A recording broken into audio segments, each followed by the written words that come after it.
Isang pinagpalang araw sa ating lahat mga kapatid at welcome po sa ating morning prayer.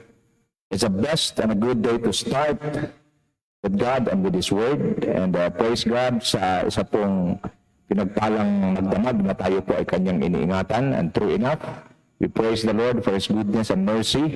Every gising is a blessing, every gising is a thanksgiving, and every gising is rejoicing in His goodness and faithfulness. Kumusta po kayo? Nawa kayo pong lahat ay nasa mabuting kalalagayan. Ang Panginoon po ay napakabuti sa atin at patuloy po ang Kanyang kabutihan at katapatan ay patuloy niyang ipinadama sa bawat isa sa atin, lalong-lalo na sa mga matapat at masunurin na naglilingkod sa Kanya.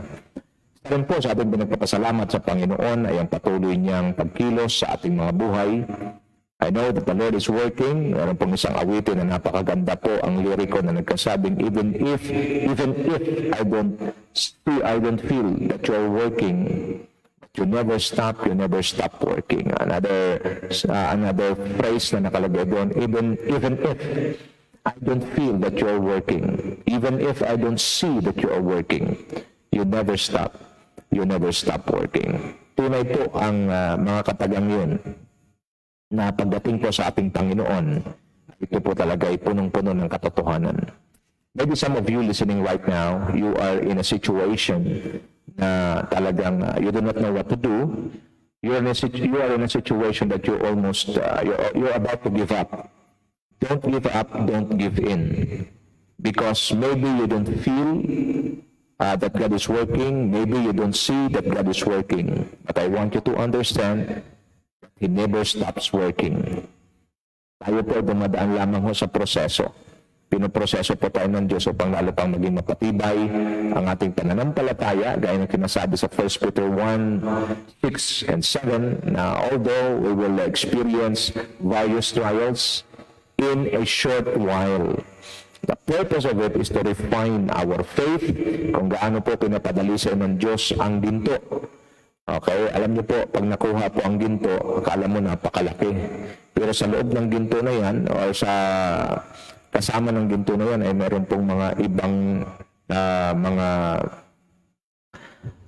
kasama roon ng mga, excuse me po,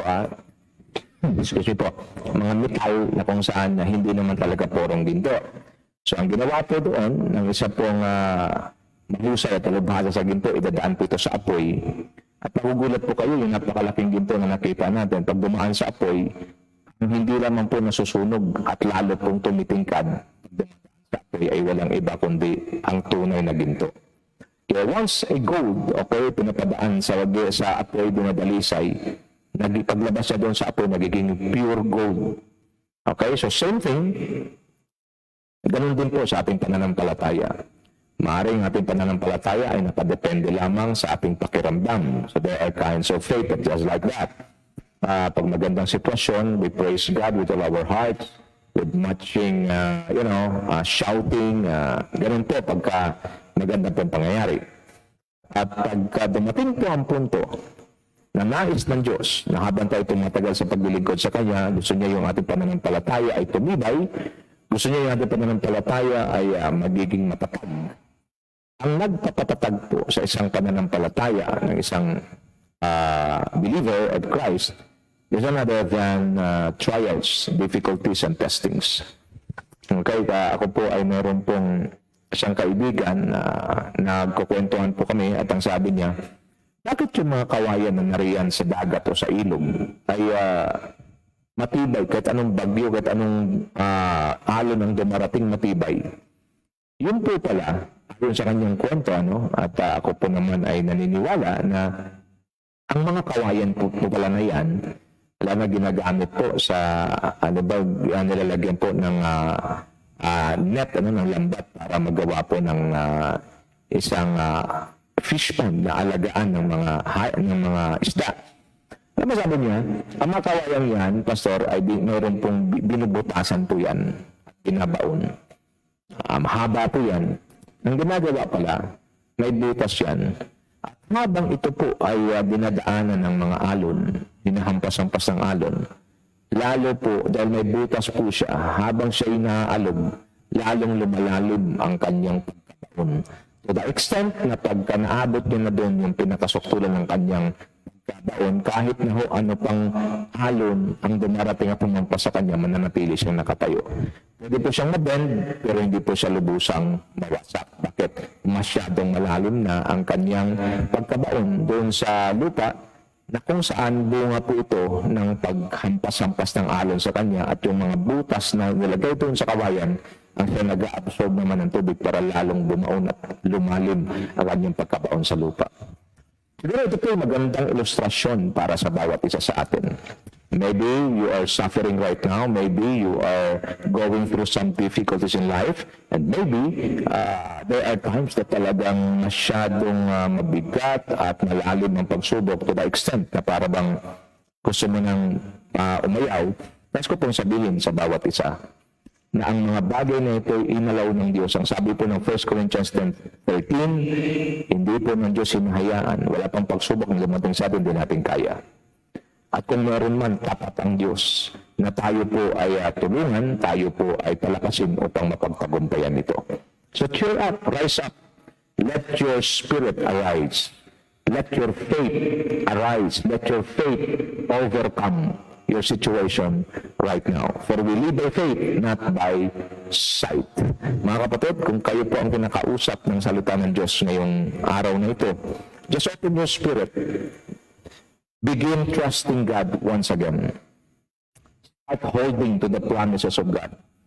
Because God is a faithful God. His faithfulness endures forever. Okay, His love for us are new every morning. His faithfulness never comes to an end, mga kapatid. Tuloy po, magtiwala lamang tayo sa Diyos. Okay? We don't need to understand everything. Okay? Kung paano ng Diyos gagawin. Okay, bigyan ko po ng example. Si Abraham po hindi po maabot ng kanyang kaisipan. How come Sarah was barren? Sarah is already old.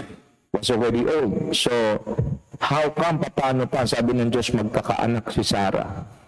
Paano pa ito maganap? So it's a very, kumbaga, complicated situation. But God promised it. God promised to Abraham at the age of 75, and Isaac came at the age of 100. So it's a 25 long years of waiting. And imagine, Sarah gave birth to Isaac at the age of 90. Bagay po na hindi po talaga maarok ng isipan ng maraming na sino mang tao. Ganito po ang kapahayagan ng Diyos sa bawat isa na nakikinig ngayon. The works of God are beyond our comprehension.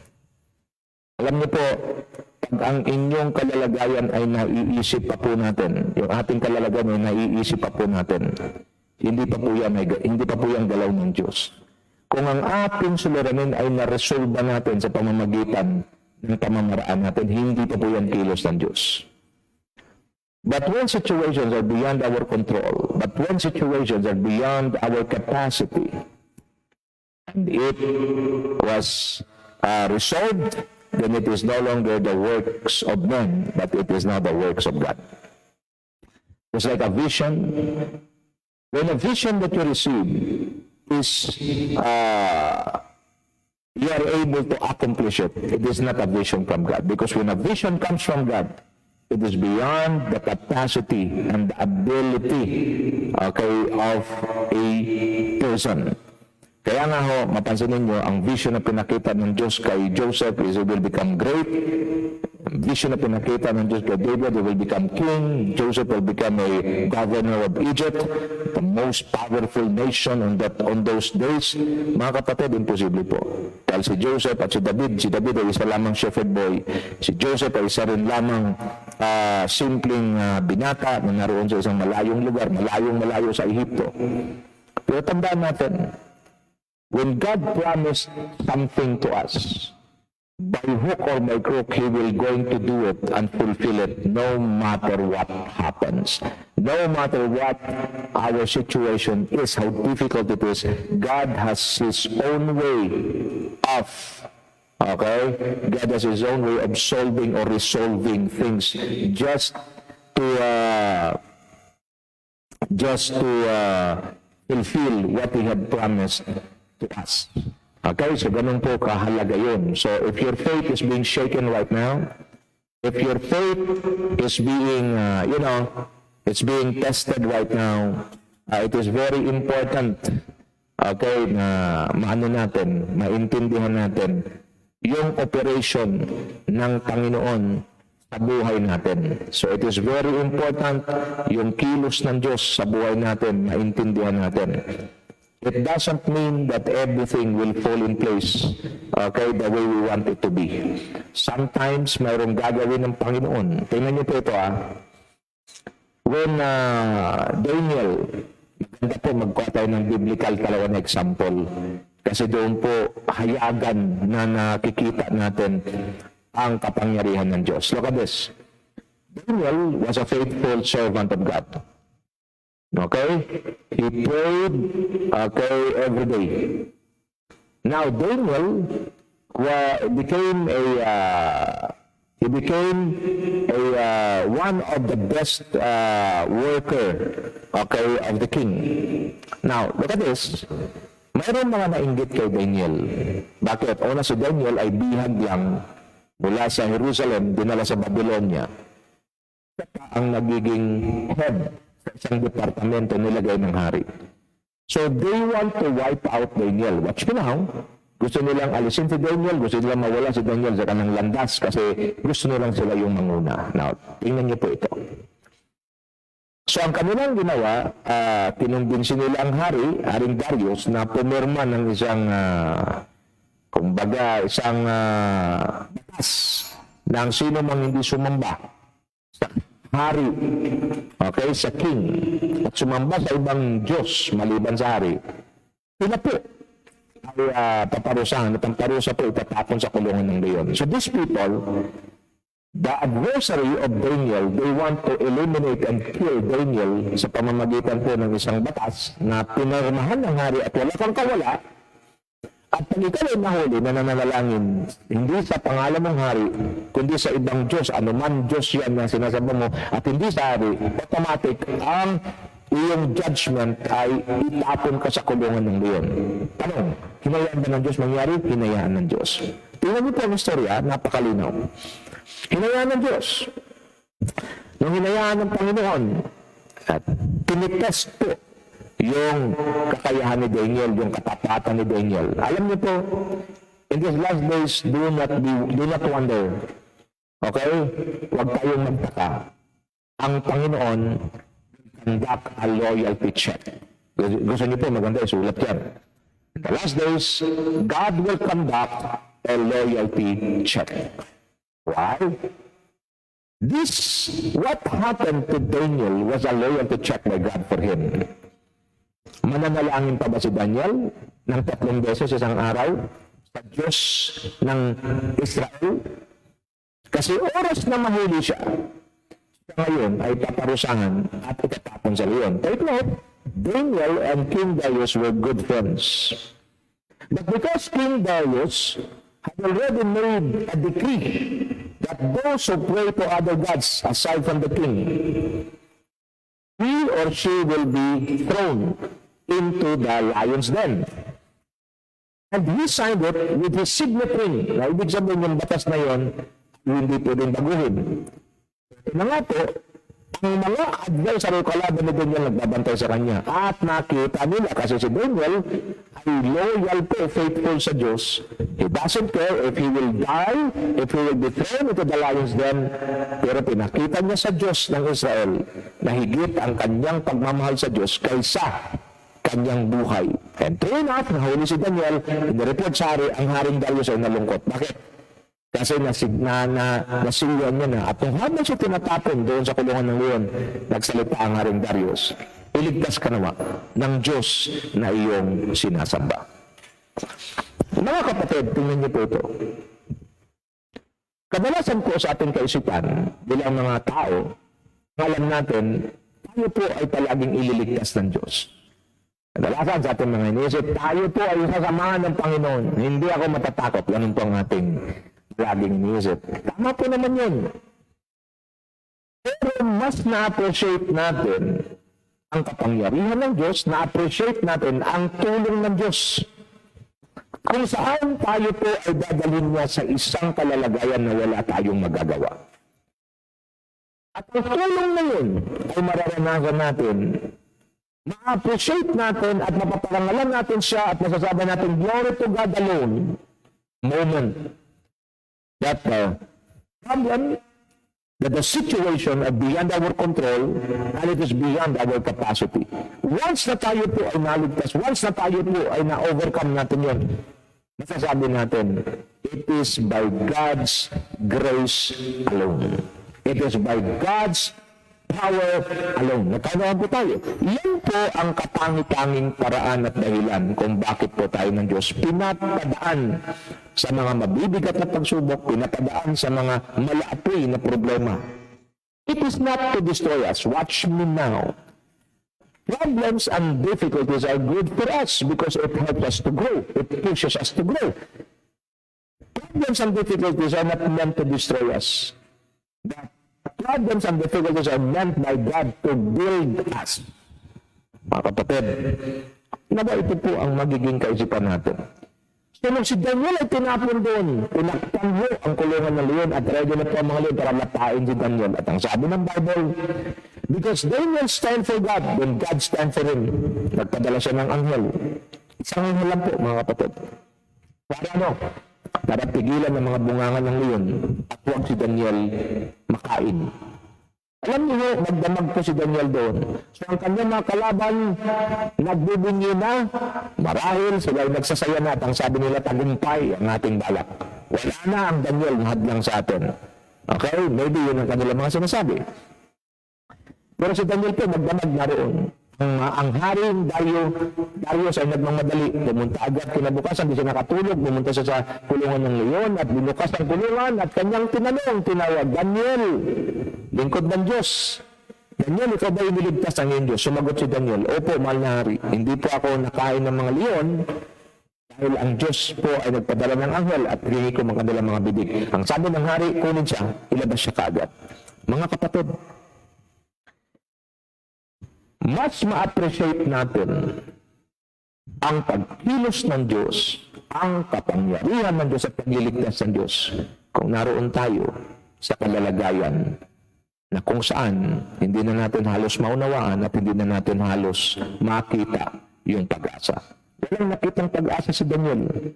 Inanggap na ni Daniel ang kanyang kamatayan nung siya itinapon doon sa leon. Pero nanampalataya si Daniel na ang Diyos na kanyang sinampalatayanan at pinananaligan ay mayroong gagawin. At nakita ng hari na patunayan na si Daniel ay walang kasalanan. Hinuli po yung kanyang mga kalaban at gumawa ng kasamaan laban sa kanya. Itinapon kasama ang kanilang pamilya. At ang sabi ng Bible, hindi pa sila halos sumayan doon sa lupa. Sila ay kinain na ng mga leon at dinurog ang kanilang mga buto. Mga kapatid, even if we don't see that God is working, even if we don't feel that God is working, but the truth is, God never stops working. Please, receive it in your spirit right now. He never stops working. When you are listening right now, God is already working on your situation. When you are listening, while you're listening right now, God is already working for the healing for your body. While you're listening right now, God is already working for your situation. God is already working for your provision. All you need to do is to believe God.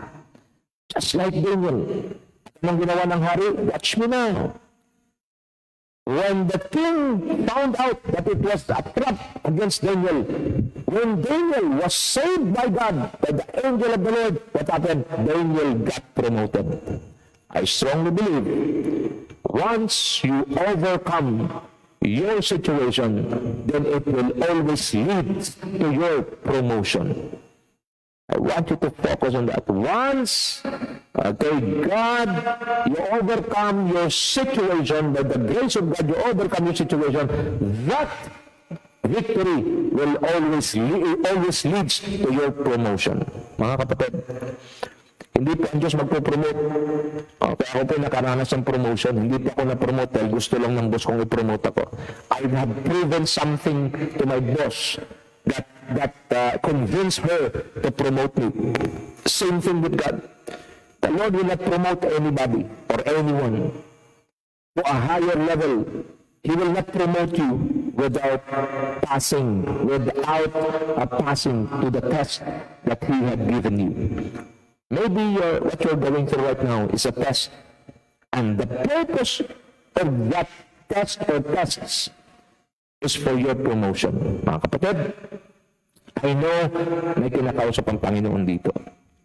Kung kayo po ang tinutukoy at nangungusap po ang mga salitang ito sa inyong espiritu, receive your portion, receive your promotion, receive your provision, receive your protection, receive God's intervention. And while you are responding right, you are yielding to the dealings of God, receive God's divine attraction. God is attracted to people who respond well to His dealings, mga kapatid. I hope and pray na ito po ay ating pong natanggap. Okay, as our interaction today. Before we continue, I would like to invite you to join me in a word of prayer.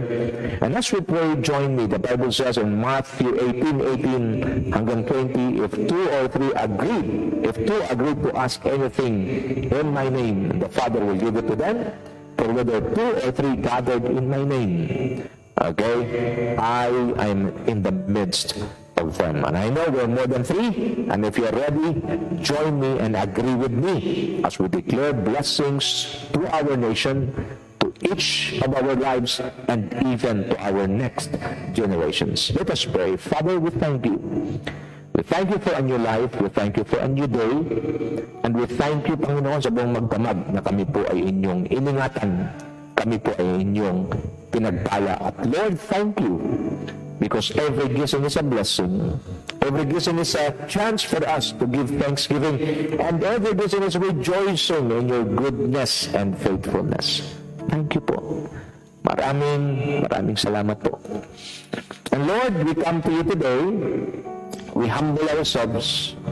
And Lord, as we seek your face, we ask for your divine healing for those who are sick right now. Father God, you are the same yesterday, today, and forever. King Jesus Christ, everyone who will brought to you on those days that you're ministering here on earth, the Bible says, you healed them all. Father God, I pray, those who are listening right now, have sickness in their bodies, in the name of Jesus, I declare divine healing. To take charge your body and remove those sickness right now in your life. Receive your portion. Receive your healing. Receive your miracles in the name of Jesus. And I pray, Father God, for provision. Those who are in need of provision in the name of Jesus. I pray that the heavens will be open and provisions will be released to them and their families. I pray also for your divine intervention of every situation, especially situations that are beyond our control and our capacity. I pray in Jesus' name, the peace of God and the joy of the Lord that serves as our strength, so that we will be able to stand still and overcome all challenges. I also pray for our nation, the Philippines. Lord, we believe that the Philippines is for Christ, and the Philippines is a special place in your heart. We believe, Father God, that one day, the man of God, the chosen one of God, will sit in power and take charge and take this nation to her God-given destiny. We also pray, Father God, for all the leaders in the land to preserve a godly fear, and those who are faithful in their duty, faithful in their position, implementing and doing things that is pleasing before God. I pray that you will retain and remain them and promote them, Father God, to a higher responsibility and position. But those who are not living according to your will, I pray that they will be exposed and they will receive their portion. I pray that righteousness and justice will prevail in this nation. We rebuke the spirit of death, rebuke the spirit of rebellion, rebuke the spirit of idolatry in this nation. And we command, Father God, that every knee shall bow and every tongue confess that Jesus Christ is Lord, and the name, only one name, the name that is above every name, the name of the Lord Jesus Christ, King of Kings and Lord of Lords, will be exalted in our nation. And this nation will become a real nation that will raise up citizens of the kingdom to advance the kingdom of God on earth until one day the kingdom of this world will become the kingdom of our Lord and Jesus Christ, and it shall reign forever and ever. I also pray, Father God, that you will continue to increase the capacity of our spirit as we receive the impartation of your word today. We also pray for our sons and daughters, especially, Father God, for our generations. I pray that the next generations that will be raised up in this nation will become godly. They are hungry, they are thirsty for the word and the presence of God. And I pray, Father God, in Jesus' name, that you will continue, Lord God, to enlarge the capacity of our spirit as we receive the impartation of your word. I pray in Jesus' name that you will bless our land, our seas, that it will create great produce, that we will not just, it is not just enough for us to enjoy, but we can also export it to other nations. And Lord, I pray in Jesus' name that the body of Christ in the Philippines will be united. We rebuke and destroy the spirit of division and even spirit of personal interests. In the name of Jesus, we rebuke it right now to flee and be removed in the name of Jesus. And I pray, Father God, that there will be unity in the body of Christ. We believe that you have prayed it already in John 17. And Lord, as your people who receive this revelation, we will be the catalyst and we will be instruments for the unity of the body of Christ. Thank you. And Lord, dalangin din namin, Panginoon, patuloy ang mga churches, ang mga pastor lalo na. Dalangin namin ang bawat kapastoran ay patuloy na maging malakas, matatag, at sa lahat matyaga, masipag na nag-aaral ang iyong mga salita. And Lord, help us to do one thing, and that is to receive the fresh revelation that will lead us to our destiny, and our ultimate destiny is Christ-likeness. Help us to be faithful and build ourselves strong in the Word, build ourselves strong in prayer, build ourselves strong in our commitment to the works of God, and most especially build ourselves strong in winning souls for Christ. Father God, I pray that the passion and compassion for the lost ang patuloy po na mangingibabaw at patuloy na mag-apoy sa aming mga puso. Dalangin din namin, Panginoon, patuloy ang bawat churches na wala pa pong sariling lupa at building. I pray that they will have their own so that we can represent you accurately and people will not just see us, Father God, declaring that our God is the owner of the earth and the whole earth, but we have no land. Father, I pray that every pastor, every leaders in the church will have this, we will possess this kind of passion, Father God, because no land, no territory. Father God, in the name of Jesus, I pray for your divine provision for each ministers, Father God, especially land and buildings. I pray for your divine provision to be released, and the people who will be used, Father God, that you're going to use for the building of your house. I pray, Father God, in the name of Jesus, that you will continue to lead and guide us from the beginning to the end of our study. And Lord, thank you for building our faith strong, Father God, with through difficulties, trials, and problems. We thank you and we bless you. God, Holy Spirit, from the beginning and to the end of this study, we pray for your divine leading and guidance. Speak to us in a very powerful way.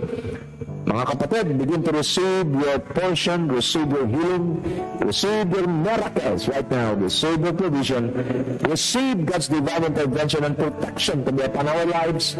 In the name of Jesus, in the name of Jesus Christ, our Lord and King. And all the blessed people of God declare, Amen and Amen and Amen. Palapakan natin ang Panginoon. Glory to God.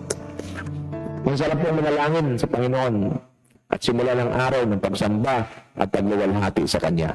Ganito, sa mga kabubukas, wala mga kanilang Facebook. Live po tayo sa YouTube. Nag-i-start po ang ating morning prayer ng 6:30 sharp. And I want you to join us para makasama po kayo sa mga word of encouragement, makasama po kayo sa mga words of inspiration, and of course, makasama kayo sa prayer. Let us start on time, 6:30 in the morning, and join us, at marami po mga kapahayagan na may release, at ito po, ito po related sa inyong pangailangan, okay, because we are asking God to always give us the word for the season. Pag sinasabing word for the season, it is the relevant word for the season. At the moment we're receiving the relevant word for the season, then we can walk and we can work with God according to His ways and according to His will. At pag yun po ang ating ginagawa, tayo po'y pagpapalain ng Panginoon. Dahil pagkasama natin ng Diyos, walang sinumang laban sa atin. Okay, so we will continue our study on how to secure and fulfill our call and destiny. So nasa last part na po tayo. So number 1 po, the challenge we're facing every day. So there are challenges that we're facing every day, okay, physically, our health. So we need to take care of our health because we cannot stop aging and we cannot stop death, but we can only delay it by taking good care of our body. Pangalawa, we have a challenge, a financial challenge. Alam po natin, lahat tayo meron yan. But again, we have a Father in heaven who is faithful and generous enough, okay, to provide all our needs. And we have that emotional challenge. At ito po ang madalas na challenge sa marami, na kung saan pag wala po tayong tunay at maayos at healthy relationship with God, healthy relationship with our leaders, spiritual leaders, our pastor, at wala po tayong healthy relationship with our brethren, ating mga kapatid, ay magkakaroon po tayo ng problema. Okay, at kahirapan dyan sa emotional battle. Why? Because whether you like it or not, even the Lord Jesus Christ, although He was good, He was kind, He feed the poor, He feed the hungry, He healed the sick. But again, at the end of the day, okay, they're shouting, crucify Him. So, yun pong emotional battle po ay nagpapatuloy po yan. That is why marami pong recommendations at prescriptions ang salita ng Diyos. Paano? Pag may umaway po sa atin, love your enemy.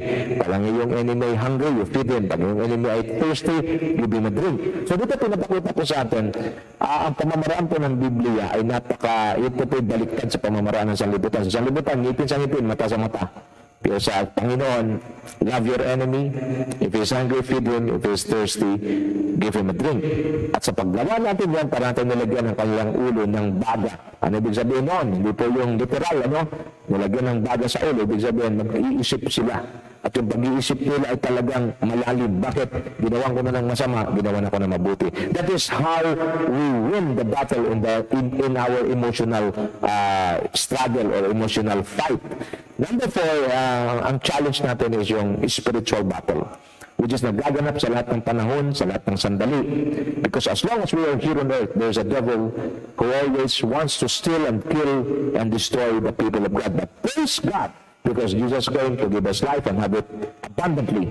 Okay, so our enemies are spirits. So clearly, napag-usapan natin, if you want to fulfill your call and destiny, we should know the role of the game. So we are not fighting against flesh and blood, but we are fighting against spirits.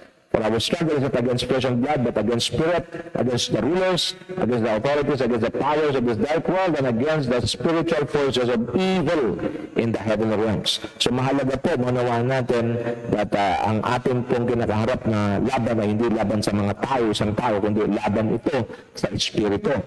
That is why if you do not know the rules of the game, you will take it personally. Because people, okay, mga tao po na ginagamit po ng kaaway, o wala pong humpay at walang habas po yun pag nagsalita. Pero pag alam na natin ang biblical stand and biblical point of view, makikita po natin, mga kaibigan, mga kapatid, na kung saan ang ating palang kaaway ay nasa spirit and praise God. Ang sabi na po sa Zechariah 4:6, not by might, nor by power, but by my spirit, says the Lord. 1 John 4:4, for greater is He who is in you, the Spirit of God, than he who is in the world, the devil. So, tapos na po ang labanan. Okay? Sabi ng Panginoon, bago siya mawala, bago siya nalagutan ng hininga, tetelestai. Ang ibig sabihin, it is finished. Okay? So, tapos na po ang laban. Mga kapatid ko kay Kristo, ano man ang ating pinagdadaanan, magpakatatag lang tayo dahil tinapos na po ng Panginoon ang labanan doon po sa krus ng Kalbaryo. So we cannot win the fight with our own strength. We need to operate in the power and strength of the Lord. It will be impossible for us to fulfill our call and destiny without God's help, God's grace, and God's divine power. The key to our victory is the God factor within us. Mahalaga po, pag sabing God factor, God is always involved. God is always on the move. Okay, we always acknowledge and we are sensitive to God's movement. Okay, pag gumalaw ang Panginoon, parang ganito lang po yan. Kung sila po nasa wilderness, ang sabi ng Bible, ang Panginoon po ay parang pillar of cloud by day and pillar of fire by night. Tuwing gumagalaw po ang cloud, okay, sila rin po ay gumagalaw. Mga kapatid, pag sabing God factor, you are sensitive to God's movement. Okay? Kasi kung saan ang Panginoon, pag gumalaw ang Panginoon, you go with God, then you are safe. Okay? So, we can only secure our victory if we accurately align our lives according to the biblical principles to guide us as we journey towards destiny. So, pinag-usapan natin na nakaraan, fruits that we should know in securing our call and destiny. Number one, we should prioritize to work out our spiritual maturity. So pinag-usapan natin, quick lang po ito na, 2 Peter 1:5-7. For this reason, make every effort to add, okay, dagdag, to your faith, goodness, and to goodness, knowledge, and to knowledge, self-control, and to self-control, perseverance, and to perseverance, godliness, and to godliness, mutual affection, and to mutual affection, love.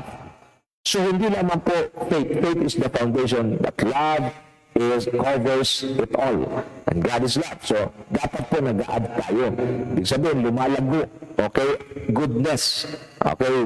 Faith, you add goodness, knowledge, to knowledge, self-control, perseverance, godliness, mutual affection, and love. Okay? Kumbaga sa building pa, ang foundation natin is faith, at ang roof natin is love. His banner over me is love, sabi ng Bible. So, paano natin gagawin yung paglago? Maturity. Okay? Meron akong pinresent sa inyo nakaraan yung GUN. G-U-N. Okay? Grow our spiritual stature. Letter U. Upgrade our operation. We should upgrade always. Do not dwell on your learnings. Palagi ko narinig, may sinasabi, ang ating sinasabing maraming kaalaman ay kakarampot kumpara sa hindi pa natin alam. So keep on learning, keep on studying, keep on learning so that you will keep on growing. As you keep on growing, you keep on maturing. And if you are matured enough, then you are ready to receive your inheritance. Letter N, non-stop transformation. 2 Corinthians 3:18 it says, and we all, who with unveiled faces contemplate the Lord's glory and being transformed into His image with ever-increasing glory, which comes from the Lord, who is the Spirit. If you want to mature in your faith, then welcome the non-stop transformation. In every transformation, there is the flesh is being, it's being rebuked, being trained, being taught, and being corrected. So mahalaga po ito, yung non-stop, because in conforming to the image of Christ, tandaan natin what was lost by the first thing na na-lost ni Adam, okay, yung image and likeness ng Panginoon na distort because of sin. Jesus came, okay, Jesus is the way, the truth, and the life. So pag tinanggap ng Panginoon, ang kasunod na process niyan ay yung transformation. You will be transformed into His image. Okay, yung lost image, na damaged image because of sin, it will be restored. At pagbalik niyan, kadalasan po ang proseso niyan, maraming tatanggalin sa ating laman kasi ang laman hindi po pwedeng mag-fit doon sa Christ-likeness. Kaya habang tayo ay binabago ng Panginoon araw-araw from glory to glory into the image of Christ, then marami pong nare-remove. Kaya nga po, painful. Okay, yung pagbabago, marami kang bibitawan, marami kang isusurrender. But again, for the sake of God's goodness and love for us, when we are ready and we welcome, okay, rebuke, we welcome training, we welcome teaching, and we welcome correcting para po tayo ma-transform into the image of God. Now, pangalawa, let us continue to grow our stature in an increasing measure. Ang sabi po sa 2 Peter 1:8, for if you possess these qualities in increasing measure, yung kanina, pinakita ko, add to your faith goodness, to goodness, self-control, knowledge. So ano yun? They will keep you from being ineffective and unproductive in your knowledge of our Lord Jesus Christ.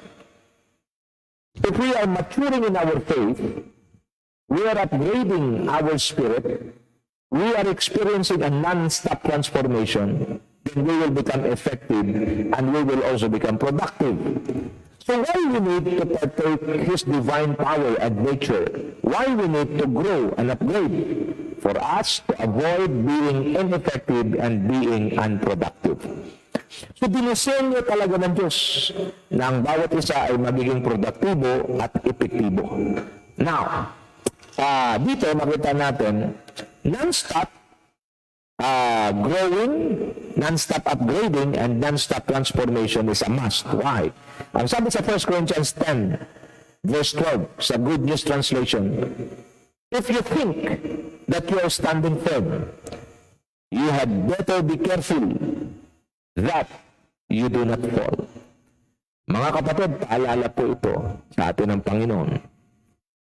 Huwag po tayong mananahan sa ating kasalukuyang kalalagayan. Ibig sabihin, kung kayo po ay pinagpala ngayon, kayo po ay malakas ngayon, kayo po ay nakatayo ngayon, sa inyong pananampalataya, pag sabi nakatayo, ibig sabihin, matatag. Okay, it seems that you are winning many battles. It's good for you. But, okay, you need to be careful. Ito po ang paalala ko, mga kapatid. The more you are winning many battles, the more that you are extra careful. Because the enemy will not give you an easy fight. He will always bounce back. Okay, in an increasing strength. Okay, because he wants to destroy, he wants to abort the destiny of a believer. Kaya mahalaga sa isang mananampalataya na palagi din nag-aaral. Ang demonyo ay walang tigil sa kanyang atake at paghanap ng paraan para pabagsakin ng isang mananampalataya. Hindi dapat ang isang mananampalataya ay relax sa kanyang pananampalataya. Palagi ko sinasabi, kung nanonood po kayo ng aking discipleship training, Christian life or Christianity is not a playground, it is a battleground. The moment you become a believer of Christ, you are now engaged. You are now a participant of a warfare called spiritual warfare. Hindi po pwede mag-relax pa. Ang tao na nasa gera, kailangan hindi nagre-relax. You have to be alert because bullets are being fired anywhere. The attacks of the enemy, the schemes of the devil, he will going to launch all his missiles, all his temptations against you. That is why it's a must. Okay, that we always grow in our spiritual stature. We should always upgrade our spirit, receiving new, fresh revelation, the word for the season, and we should experience non-stop transformation. Araw-araw binabago until one day you will become like Him, Christ-like. And what will happen? When you are ready to face and destroy the enemy and even the works of the enemy. Only Jesus defeated the devil, and only Jesus destroyed all the works of the enemy. It's what is written in the Bible. Huwag natin magpalagay. The more battles we conquer, the more extra careful we should be. Kasi karamihan mo sa mga tao, pag nanalo, nag-celebrate. Hindi ko siyang sabihin masama mag-celebrate sa bawat panalo. Pero dapat extra careful tayo. Because the more winnings, the more overcoming of our battle, the more, there's a big tendency that we will relax. At yun ang nangyari kay David. Kasi walang laban si David at ang Israel na natatalo. Dahil kasama nila Diyos palagi. And that's the time David, okay, na nag-decide na mag-relax at doon siya na isahan ng kaaway. Mga kapatid, let's learn from the history in the Bible. Kung marami kang panalong laban, magandang iyong kalalagayan, doon tayo magkaroon ng dobleng extra careful sa mga pangyayari sa ating buhay. Lalo tayong magpakalalim sa salita ng Diyos, magpakalalim sa panalangin, magkaroon ng intimacy sa Diyos, maging faithful sa gawain ng Diyos, at higit sa lahat, mag-win ng maraming kaluluwa pa sa Panginoon. Nagkanawan po tayo. Okay? So, number 3, let us see, growing our stature, seal our victorious position, and secure our divine inheritance in heaven. In 2 Peter 1:11 it says, and you will receive a rich welcome into the eternal kingdom of our Lord and Savior Jesus Christ. If we continue to become effective and we will continue to become productive, what will happen? We will receive a rich welcome in the eternal kingdom of our Lord and Savior Jesus Christ. Saan po nagsimula? Spiritual maturity. Mga kapatid, we should allow ourselves to be under an authority or leadership. In the context of the church, we should submit ourselves to the leadership of our pastor. Because our pastor serves as our shepherd. At ang sabi ng Panginoon sa Jeremiah 3:15, I will give you shepherd from my own heart, shepherds from my own heart, and they will lead you to knowledge and truth about the Lord. Okay, about God's commandments. I'm just paraphrasing it, but that's the context of that verse. Magkapadala ang Diyos at magbibigay siya ng kanyang mga pastol. At hindi po nagkamali ang Diyos sa paglagay ng pastor sa inyong church, at hindi rin po nagkamali ang Diyos sa pagpapadala sa inyo sa church na yan para doon kayo magpasakop. But the moment that you will struggle and the moment you become stubborn, you belong to a church but you do not cooperate, you do not love God in that church, you do not love your pastor, you do not love the brethren, and then you are just mindful, you are self-centered, you are selfish. Many believers are selfish. They just want their own selves to, they feed their own selves. They want to receive something from the church. Okay, for themselves, mga kapatid. Walang sino mang nabubuhay para sa sarili lamang. Growing our stature, seal our victorious position and secure our divine inheritance in heaven. You will receive a rich welcome into the eternal kingdom of our Lord and Savior Jesus Christ. So, dito po, gusto ko pong maibigay sa inyo itong ilan. What should we do now? Knowing that we should be mature, we should prioritize maturity in our faith, knowing that we should add to our faith goodness, knowledge, we continue to grow in our stature in an increasing measure for us to become productive and effective. And then, nalaman na rin natin, okay, that we should growing our stature, seal our victorious position, and secure our divine inheritance in heaven. So what should we do now? Okay, number one, live as kingdom citizens, advancing God's kingdom on earth.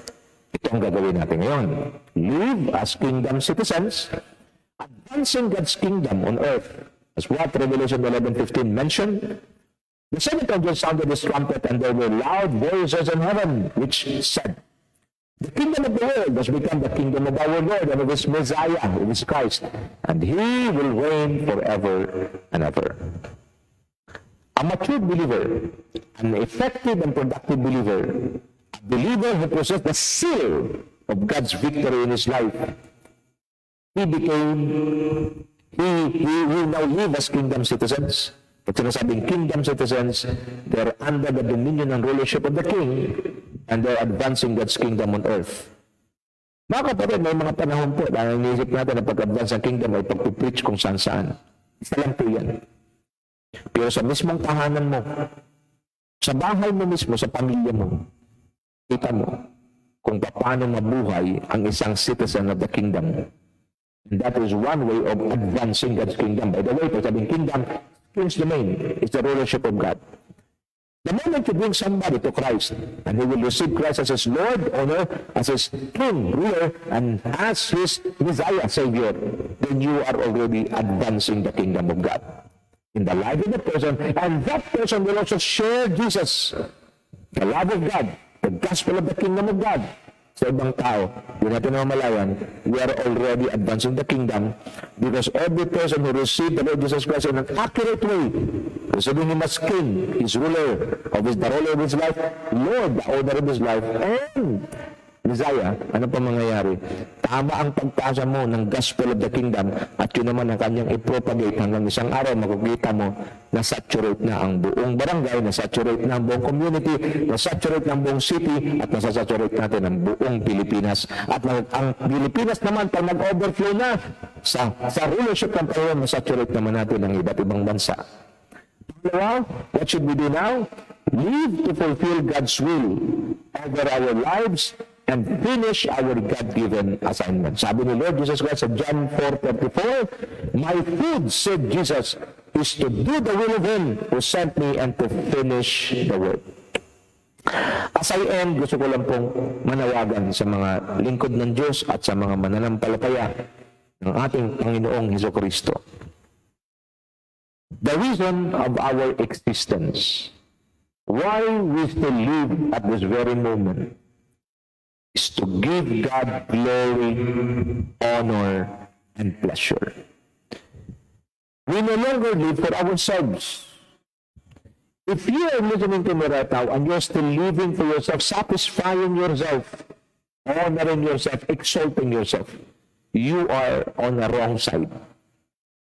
Because the existence of our lives at this very moment and for the years or days and weeks or years to come, this life should be lived according to God's will and God's purposes. Not our own will and our own purposes. We've lived on that way already. Nung wala tayo sa Panginoon, sarili natin kalooban, sarili natin pamamaraan at nadala tayo sa kapahamakan. Mabuti ang Diyos, kinalawit tayo ng Panginoon sa kapahamakan at inilipat tayo sa Kanyang kaharian. Ngayon tayo ay nasa kaharian naman Diyos, tayo ay nakaranas at nakatanggap ng buhay na walang hanggan mula sa Panginoon. Anong gagawin natin? Let us live according to His will. And the will of God is for us to live a holy and a righteous life. And let us finish the assignment that God has given us. What is our assignment? Win souls. What is our assignment? To bring many souls, as much as we can, and let them enter into the kingdom of God. Ano po ang ating trabaho? Trabaho natin, let our light shine before men, so that they may see our good work. Let our lives, we will become salt. We will disinfect and we will preserve and we will share the goodness of God in the lives of people. Mga kapatid, we should know the reason of our existence. We live for God's cause, not for our own cause. We live to glorify, we live to exalt, we live to magnify, we live to honor, and give pleasure to our King. Kung ganito po ang dahilan ng ating pamumuhay, at ganito po ang ating dahilan kung bakit ng ating existence, congratulations, because you are on the right track. But if we are still living for our own selves, for our own benefits, and for our own pleasure, I think you better stop and pray, make a U-turn towards God's will and God's ways.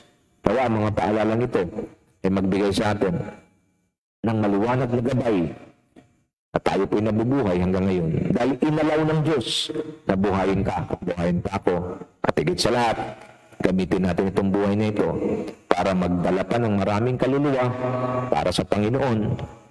Dalhin natin sila sa paglago at gawing disipulo.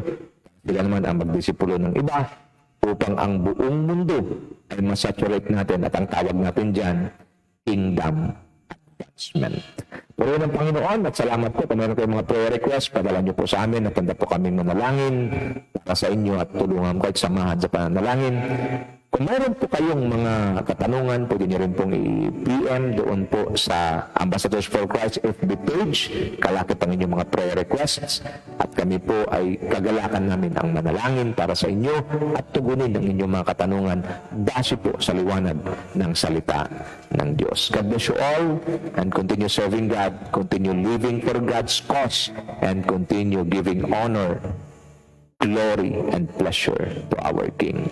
Let's start the day with Him, and let's finish the day with God. God bless you all. This is my prayer in the most powerful name of our King, Lord, and Savior, Jesus Christ. And all the blessed people of God declare, Amen, and Amen, and Amen. Shalom!